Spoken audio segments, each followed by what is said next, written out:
mur tout aussi ordinaire. En apparence, c'était un vieux chien décrépit, mais en réalité, il était un ancien tueur d'élite à la retraite depuis de nombreuses années. Il avait travaillé comme nettoyeur légal pour la CIA. Après sa retraite, l'agence lui avait trouvé un emploi de comptable, l'obligeant à faire des calculs tous les jours au bureau. Depuis qu'il avait quitté son ancienne vie, son quotidien se résumait à faire des allers-retours entre deux points, jour après jour. Jusqu'à ce fameux soir où deux cambrioleurs s'introduisirent chez lui. Il aurait pu facilement les maîtriser, mais il réalisa soudain que l'un des voleurs était une femme et que son arme n'était même pas chargée.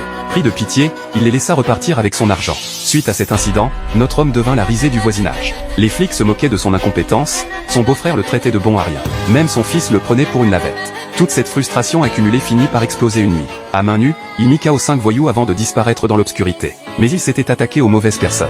L'une d'elles était apparentée à un caïd de la pègre qui, en voyant son frère dans cet état, jura de retrouver notre homme pour se venger. Ce soir-là, alors qu'il avait préparé un grand repas pour sa famille, avant même de commencer à manger, son instinct l'avertit que plusieurs voitures venaient de se garer devant chez lui. Son sixième sens lui souffla qu'il venait lui chercher des noises. Ni une ni deux, il ordonna aux siens de lâcher leur couvert pour filer illico au sous-sol. Devant la porte de la cave, il actionna une cloison secrète de son cru. Ce sous-sol était en fait un véritable bunker par balles. Restant seul à l'extérieur, il lança juste n'appelez pas les flics, avant que le sas blindé ne se referme. Il allait devoir affronter ça en solo. Dehors, les malfrats approchaient de la baraque.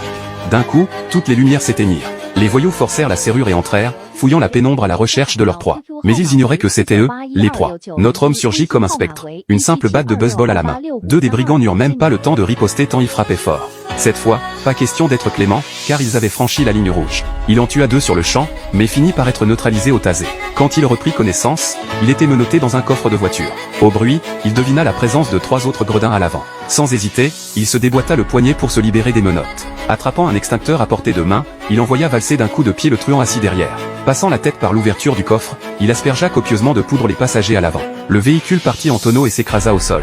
Notre héros s'extirpa de l'épave par le coffre et appela son vieux père pour le prévenir que des ennemis risquaient de s'en prendre à lui.